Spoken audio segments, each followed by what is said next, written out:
Hello hi नमस्ते आदाब सत श्री अकाल, क्या हाल चाल, कैसे हैं आप लोग। मैं कुलदीप भंडारी स्वागत करता हूं आपका Vedantu's class 9th and 10th channel पे। एंड आज का ये जो सेशन है यार आप लोगों के लिए बहुत ज्यादा इंपॉर्टेंट है, क्योंकि बहुत सारे बच्चे बहुत टाइम से डिमांड कर रहे थे भैया हिंदी का भी कुछ करो, हिंदी का भी कुछ करो। आपने पूरे साल भर physics, chemistry, maths, biology, SST, English तो पढ़ाया, बट हम लोगों के एग्जाम में हिंदी का पेपर भी आता है। तो यहीं से आज की इसकी शुरुआत है।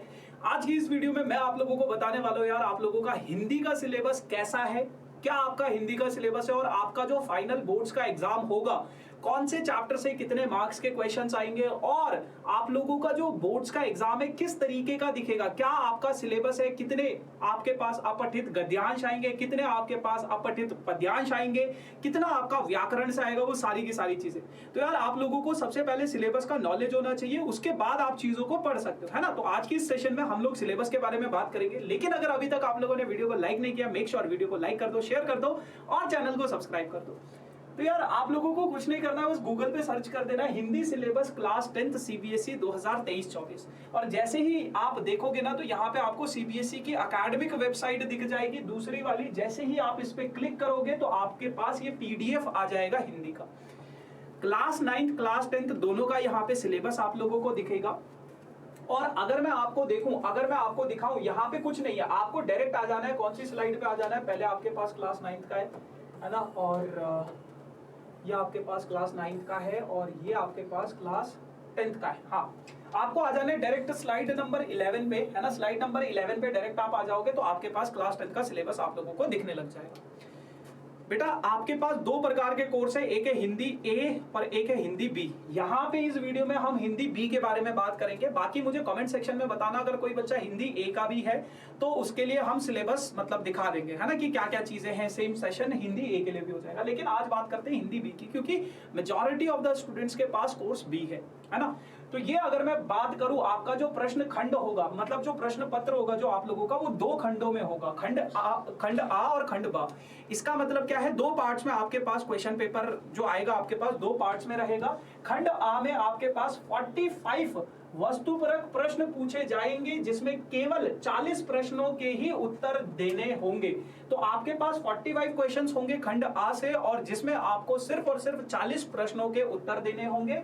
खंड बा में आपके पास वर्णनात्मक प्रश्न पूछे जाएंगे, प्रश्नों में उचित आंतरिक विकल्प दिए जाएंगे, और आप लोगों के पास, है ना। हाँ, तो खंड बा जो होगा उसमें आप लोगों के पास कितने क्वेश्चन है, लिखा नहीं है। हाँ, खंड बा में कुछ प्रश्न आपसे पूछे जाएंगे, और जो उसमें प्रश्न होंगे उनमें इंटरनल चॉइस आप लोगों को दी जाएगी, है ना। अच्छा, कुल अंक आप लोगों के पास 80 मार्क्स का ये पेपर आएगा। 20 मार्क्स आपके इंटरनल के होंगे जो आपके स्कूल वाले देंगे। लेकिन यहाँ पे हम बात कर लेते हैं 80 मार्क्स का जो 3 घंटे का पेपर होगा आपका, वो कैसा दिखेगा। अरे भैया काय को छोटा हो रहा है भैया, है ना, वो कैसा दिखेगा आपका। तो अगर मैं बात करूं बेटा खंड आ की सबसे पहले, है ना, तो ये आपके पास खंड आ में अपठित गद्यांश है। 10 मार्क्स का आपके पास अपठित गद्यांश आएगा। 2 अपठित गद्यांश आएंगे आपके पास। तो 2 अपठित गद्यांशों में, गद्यांश क्या होता है, अनसीन पैसेज, आपने इंग्लिश में सुना होगा ना, अनसीन पैसेज, जिसमें आप लोगों के पास एक गद्यांश दिया जाएगा, एक पैराग्राफ दिया जाएगा। उस पैराग्राफ के बेसिस पे आपको पढ़ना होगा, समझना होगा, और अपनी उस समझ के हिसाब से आप लोगों के पास कुछ प्रश्न पूछे जाएंगे। तो 2 अपठित गद्यांश होंगे, और उन दोनों के दोनों गद्यांशों में से आपके पास 5-5 क्वेश्चंस पूछे जाएंगे, और आपको उन 5-5 क्वेश्चंस के आंसर करने। पहले वाला 5 मार्क्स का, दूसरे वाले 5 मार्क्स का, तो 10 मार्क्स का आपके पास अपठित गद्यांश आने वाला है, ठीक है। और ये जो अपठित गद्यांश होगा, प्रत्येक गद्यांश पर आधारित 5 बहुवैकल्पीय प्रश्न पूछे जाएंगे। बहुवैकल्पीय मतलब ऐसा प्रश्न जिसके उत्तर, मतलब जो एमसीक्यूज होते हैं बेसिकली, बहुवैकल्पीय प्रश्न पूछे जाएंगे, ठीक है। उसके बाद बेटा व्यवहारिक व्याकरण के आधार पर बहुविकल्पात्मक प्रश्न 1x16। फिर दोबारा से आपके पास एमसीक्यू क्वेश्चन पूछे जाएंगे, वो आपके ग्रामर के बेसिस पे पूछे जाएंगे, और 16 प्रश्न होंगे। तो आपके पास टोटल कुल 21 प्रश्न पूछे जाएंगे, जिनमें से 16 प्रश्नों के ही उत्तर देने होंगे। 21 में से आप कोई से भी 16, कोई ऐसा नहीं है कि इन दोनों में से कोई एक चूज करना है। 21 में से कोई से भी 16 आप चूज कर सकते हो। पहले होंगे आपके पास पदबंध, जिनमें 5 में से 4 प्रश्न करने होंगे। रचना के आधार पर वाक्य रूपांतरण, उसमें से 5 में से 4 प्रश्न करने होंगे। समास आपने पढ़ा होगा, बहुत अलग अलग प्रकार के समास होते हैं ना, तो 5 में से 4 प्रश्न आपको करने होंगे और 6 आपको मुहावरे दिए जाएंगे और उन मुहावरों में से आपको सिर्फ और सिर्फ 4 प्रश्न करने होंगे। जैसे इसमें पदबंध में से 5 प्रश्न आएंगे तो कोई भी 4 कर सकते हो आप, ऐसा कोई जरूरी नहीं है कि इन दोनों में से कोई एक करना, कोई भी 4 कर लो।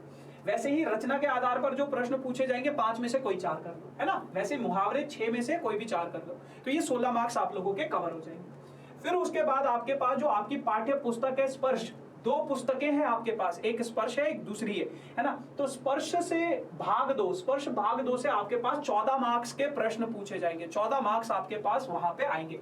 आपके पास 2 खंड है, एक काव्य खंड और एक गद्य खंड। काव्य खंड क्या होता है, जैसे पोएम्स वगैरह होती है ना हमारे पास इंग्लिश में, वैसे ही पठित पद्यांश पर 1 अंकीय बहुविकल्पीय प्रश्न पूछा जाएगा। जो आपके पास जो देखो 2 तरह के पद्यांश या गद्यांश होते हैं, एक होता है पठित, एक होता है अपठित। अपठित मतलब जो आपके सिलेबस में नहीं है, जो आपने कहीं पे पढ़ा नहीं है। पठित मतलब जो आपके बुक में है पद्यांश, या फिर जो आपकी बुक में कविता है, जो आपके बुक में गद्यांश है, जो आपके बुक में चैप्टर्स है, उनसे प्रश्न पूछा जाएगा। तो यहाँ पे पठित पद्यांश का 1 अंकीय 5 बहुवैकल्पीय प्रश्न पूछे जाएंगे। 5 प्रश्न पूछे जाएंगे आपसे और वो सारे के सारे बहुवैकल्पीय प्रश्न होंगे, यानी कि एमसीक्यू के फॉर्म में होंगे। ठीक है। स्पर्श भाग 2 से निर्धारित कविताओं के आधार पर 1 अंकीय 2 बहुवैकल्पीय प्रश्न पूछे जाएंगे। और जो स्पर्श आपका भाग 2 है उसमें जितनी भी कविता है उनके आधार पर 1 मार्क्स के 2 क्वेश्चन आपसे पूछे जाएंगे। ठीक है, दोनों के दोनों एमसीक्यूज होंगे। फिर आपके पास आता है बेटा गद्य खंड। पठित गद्यांश पर 1 अंकीय 5 बहुवैकल्पीय प्रश्न पूछे जाएंगे। वो थे पद्यांश, ये थे आपके पास काव्य खंड, सॉरी ये है आपके पास गद्य खंड, यानी कि जो चैप्टर आपके पास उसमें कविता के फॉर्म में होगा, इसमें कविता के फॉर्म में नहीं होगा। पठित गद्यांश पर 1 अंकीय 5 बहुवैकल्पीय प्रश्न पूछे जाएंगे, 5 एमसीक्यूज पूछे जाएंगे। स्पर्श भाग 2 से निर्धारित गद्य पाठों के आधार पर विद्यार्थियों से उच्च चिंतन क्षमताओं एवं अभिव्यक्ति का आंकलन करने हेतु 1 अंकीय बहुवैकल्पीय प्रश्न पूछा जाएगा। तो जो भी आपका स्पर्श भाग 2 में जितने भी चैप्टर्स हैं आपके पास, उनके आधार पर आपसे कुछ प्रश्न पूछे जाएंगे, 2 बहुवैकल्पीय, 2 एमसीक्यू पूछे जाएंगे। ठीक है, तो ये काव्य खंड और गद्य खंड। अब उसके बाद बेटा ये तो सारा का सारा खेल था खंड आ का। अब खंड बा, जो प्रश्न पत्र को आपके 2 भागों में बांटा गया ना, खंड आ और खंड बा। तो खंड बा की अगर मैं बात करूं, पाठ्य पुस्तक स्पर्श भाग 2, स्पर्श गद्य खंड से निर्धारित पाठों के आधार पर 3 में से 2 प्रश्न पूछे जाएंगे। आपके पास जो चैप्टर हैं स्पर्श भाग 2 में, सिर्फ सेलेक्टेड चैप्टर्स है, कुछ ही चैप्टर्स है, उन चैप्टर में 3 में से 2 प्रश्न आपको करने होंगे। और जो लगभग कितने शब्दों में उनका आंसर होना चाहिए, 60 शब्दों में उनका आंसर होना चाहिए। 3 अंक का 1 प्रश्न होगा, यानी कि 2 प्रश्न कितने अंक के हो जाएंगे, 6 अंक के। ये आपके पास 2 प्रश्न हो जाएंगे। उसके बाद स्पर्श काव्य खंड से अगर आपकी बात करें तो काव्य खंड से निर्धारित पाठों के आधार पर 3 में से 2 प्रश्न पूछे जाएंगे। जैसे आपके पास गद्य खंड यानी कि जो चैप्टर्स होते हैं आपके पास, और काव्य खंड यानी कि जिनमें कविताएं होती हैं, उनमें से भी आपके पास 2 प्रश्न पूछे जाएंगे और 1 प्रश्न आपके पास 3 मार्क्स का होगा। तो जितने भी चैप्टर्स हैं उनको अच्छे से पढ़ के जाना, समरी पढ़ लेना, आप उन चैप्टर्स की ना समरी पढ़ लेना। समरी पढ़ोगे तो आपको समझ में आएगा इस चैप्टर में है क्या, और फिर आपके पास कोई भी क्वेश्चन आए तो आप उसको लिख सकते हो। फिर आपकी दूसरी पुस्तक है बेटा पूरक पुस्तक संचयन भाग 2 है ना। पूरक पुस्तक संचयन के निर्धारित पाठों में से 3 में से 2 प्रश्न पूछे जाएंगे, जिनका उत्तर लगभग 60 शब्दों में देना पड़ेगा। पूरक पुस्तक से भी आपके पास 2 प्रश्न होंगे, 60 शब्दों में उनका आंसर देना होगा। फिर आता है बेटा आपके पास लेखन यानी कि जैसे आपके पास होता है ना grammar, letter, formal letter, informal letter, जो भी चीजें। तो संकेत बिंदुओं के आधारित समसामयिक एवं व्यावहारिक जीवन से जुड़े हुए किन्हीं 3 विषयों में से एक विषय पर लगभग 100 शब्दों में अनुच्छेद लिखना है आपके पास। ठीक है, तो 3 आपके पास टॉपिक दिए जाएंगे, उन 3 में से किसी एक विषय पर आपको क्या लिखना है, अनुच्छेद लिखना है। ठीक है, 5 अंक का होगा और विकल्प होंगे ना, उसमें आपके पास 3 विकल्प है, 3 में से जो भी आपको आता है उसमें से आप लिख लो। अभिव्यक्ति की क्षमता पर केंद्रित औपचारिक विषयों में से किसी एक विषय पर लगभग 100 शब्दों में पत्र लिखना होगा। अब यहाँ पे आपको पत्र लिखना होगा और 10 मार्क्स का ये आपका पत्र है ना। कितने मार्क्स का है ये? सॉरी 4 मार्क्स का आपके पास ये पत्र है। ठीक है, विकल्प मिलेंगे इसमें आपके पास 2 या 3 ऑप्शन रहेंगे, उनमें से आप किसी पे भी लिख सकते हो। विषय से संबंधित लगभग 40 शब्दों के अंतर्गत विज्ञापन लेखन। अब आपको एक विज्ञापन लेखन, इंग्लिश में इसे आर्टिकल बोला जाता है, आर्टिकल राइटिंग। वैसे ही आपको एक विज्ञापन लेखन लिखना है, जैसे आपने न्यूज़पेपर में देखा होगा ना किस तरीके का एडवर्टीजमेंट होता है, वैसे ही विज्ञापन लेखन आपको 40 शब्दों में लिखना है। और एक जो है आपके पास 3 अंक का है, विकल्प मिलेंगे इसमें। ठीक है, दिए गए विषय, शीर्षक आदि के आधार पर रचनात्मक सोच के साथ लगभग 100 शब्दों में लघु कथा लेखन अथवा विविध विषयों पर आधारित लगभग 100 शब्दों में औपचारिक ईमेल लेखन। तो ये आखिरी प्रश्न होगा आप लोगों के पास, जिसमें आप लोगों को लघु कथा लेखन मतलब अपनी समझ के हिसाब से कुछ चीजें वो आपको देगा क्वेश्चन में, अपने समझ के आधार पर, अपनी रचनात्मक शक्ति के आधार पर, सोच के आधार पर आपको 100 शब्दों में एक लघु कथा लेखन लिखना होता है। और एक प्रश्न आएगा 5 मार्क्स का आएगा, या फिर कुछ विषयों पर, विविध विषयों पर आधारित लगभग 100 शब्दों में औपचारिक ईमेल लिखना पड़ेगा। ईमेल, ये सारा कुछ आपके स्कूल में या फिर आपके टीचर्स ने आप लोगों को सिखाया होगा कि क्या फॉर्मेट होता है लेखन का, पत्र का क्या फॉर्मेट होता है ना, अनुच्छेद का क्या फॉर्मेट होता है, उसी फॉर्मेट में लिखना होता है। फॉर्मेट के मार्क्स होते हैं बेटा, सबसे पहले टीचर यही चेक करता है कि आपका फॉर्मेट सही है या नहीं है। फॉर्मेट गलत होगा काट देगा। फॉर्मेट सही लिखना, उसके अंदर जो चीजें हैं, मटेरियल है, जो भी आप लिखोगे उसको आप लिख सकते हो। ठीक है ना। चलो, तो ये कुल आपके पास 80 मार्क्स हो जाएंगे। बाकी जो आपके पास 20 मार्क्स है वो स्कूल वालों के हाथ में। यहाँ पे ना कुछ चीजें आपको ध्यान रखनी है। निर्धारित पुस्तकें, 2 पुस्तकें आपके पास, स्पर्श भाग 2, संचयन भाग 2 है ना, एनसीईआरटी की। नोट, निम्नलिखित पाठों से प्रश्न नहीं पूछे जाएंगे। कुछ बच्चों के पास पुरानी वाली एनसीईआरटी होगी तो उनमें आप लोगों के पास कुछ स्पर्श भाग 2 के जो ये बिहारी 2 है, ये पूरा पाठ नहीं आएगा आपके पास। महादेवी वर्मा, मधुर मधुर मेरे दीपक जल, इससे कोई प्रश्न नहीं आएगा। अंतोन लेखव गिरगिट, इससे कोई प्रश्न नहीं आएगा। पूरक पुस्तक संचयन भाग 2 से पुस्तक में से कोई परिवर्तन नहीं, कोई भी पाठ नहीं हटाया गया है, यानी कि पूरक पुस्तक से एक भी चैप्टर डिलीट नहीं है, उससे सारे चैप्टर आएंगे। लेकिन स्पर्श भाग 2 से आपके पास ये 3 पाठ हटाए गए हैं, तो आप इनसे वो मत करके जाना अगर है आपकी एनसीईआरटी में। तो कक्षा 10वीं हेतु प्रश्न पत्र विस्तृत प्रारूप जानने के लिए कृपया बोर्ड द्वारा जारी आदर्श पत्र प्रश्न पत्र देखें, है ना। सीबीएसई ने जो सैंपल पेपर या बोर्ड का जो पेपर रिलीज किया था, आप एक बार वो गो थ्रू कर लेना और आपको समझ में आ जाएगा कि किस तरीके का पैटर्न है। ठीक है जी। अच्छा, ये तो थी यार हिंदी के सिलेबस की बात। अब एक और चीज मैं आप लोगों को बताना चाहता हूं, which is about the Drona. बहुत सारे बच्चों ने द्रोणा बैच के बारे में सुना होगा। सो बेसिकली है क्या, हम लोग एक नया बैच स्टार्ट कर रहे हैं बेटा, which is a revision batch, है ना, और वो शुरू हो चुका है। और जिस बैच का नाम है बेटा द्रोणा। सो वो जो द्रोणा बैच है उसमें हम लोगों का जो एम है दैट इज दिस कि आप लोगों के 95 प्लस स्कोर आए हर सब्जेक्ट में, है ना। इस बैच में हम आप लोगों को chapter wise full syllabus cover करवाएंगे इस बैच में। और जितने भी आपके डाउट्स होंगे वो सारे के सारे डाउट्स आपके कवर होंगे, है ना। और डाउट्स ऐसे कवर नहीं होंगे, डाउट्स कैसे कवर होंगे, आप हमसे बात कर सकते हो, मैं आपको अनम्यूट कर सकता हूँ, अनकाम कर सकता हूँ, हम आपस में बात कर सकते हैं। जो भी आपका डाउट होगा वो वहां पे कैटर किया जाएगा।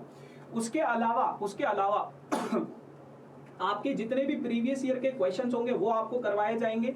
प्रीवियस ईयर क्वेश्चंस के साथ साथ आपको इंपॉर्टेंट क्वेश्चन और उनका कॉन्सेप्ट भी बताया जाएगा, है ना। तो ये सारी की सारी चीजें आपको कॉम्पिटेंसी बेस्ड क्वेश्चन, सीबीएसई ने बोला 50% कॉम्पिटेंसी बेस्ड क्वेश्चन आएगा, हम उस बैच में आपको competency based question chapter wise करवाएंगे।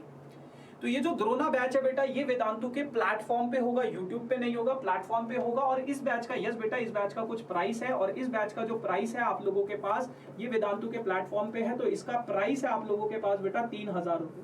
3000 रुपए ये लगभग आप लोगों का बैच 3 जन से लेके 16 फेब तक चलेगा। लेकिन उसके बाद भी अगर आपका कोई डाउट है तो आप मुझसे पूछ सकते हो, है ना। तो 2 मंथ तक ये बैच आप लोगों का चलेगा। और 1 महीने की अगर मैं फीस निकालूं तो वो 1500 रुपए पर मंथ आपके पास पड़ेगा। 1 महीने का आपको 1500 रुपए लगभग पड़ेगा, है ना, जिसमें आप लोगों के 4 सब्जेक्ट पढ़ाए जाएंगे, साइंस, इंग्लिश, मैथ्स और एसएसटी, है ना। तो 4 सब्जेक्ट का प्राइस अगर इतना है तो बेटा एक सब्जेक्ट का प्राइस आप लोगों के पास लगभग पड़ेगा 375 रुपए का।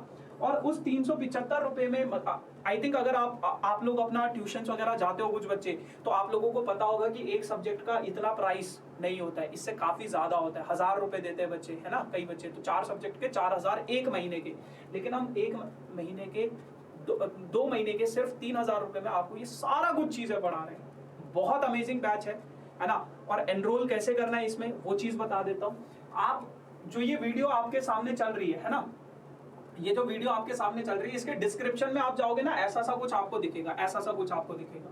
आपके पास पहला वाला जो लिंक है, join Drona CBSE crash course, आप जैसे ही इस लिंक पे क्लिक करोगे तो आपको यहाँ पे द्रोणा का पूरा मिल जाएगा। और ये जो द्रोणा बैच है ये आप लोगों के पास 6000 रुपए का बैच है, लेकिन हम इसको आपको 50% डिस्काउंट में दे रहे हैं, 3000 रुपए 2 मंथ के।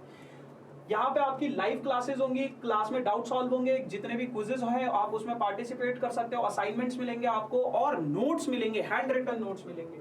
ठीक है, कुछ बच्चों को ये बहुत ज्यादा महंगा लग रहा होगा, उन बच्चों के लिए एक और है जो आपको 1000 रुपए 2 महीने के, यानी कि 500 रुपए पर मंथ के हिसाब से आपको एक और बैच मिलेगा, जिसमें बस फर्क ये है हम आपकी लाइव क्लास नहीं लेंगे, आपको पिछले साल की रिकॉर्डिंग्स मिलेंगी, तो लाइव सेशंस नहीं होंगे इसमें।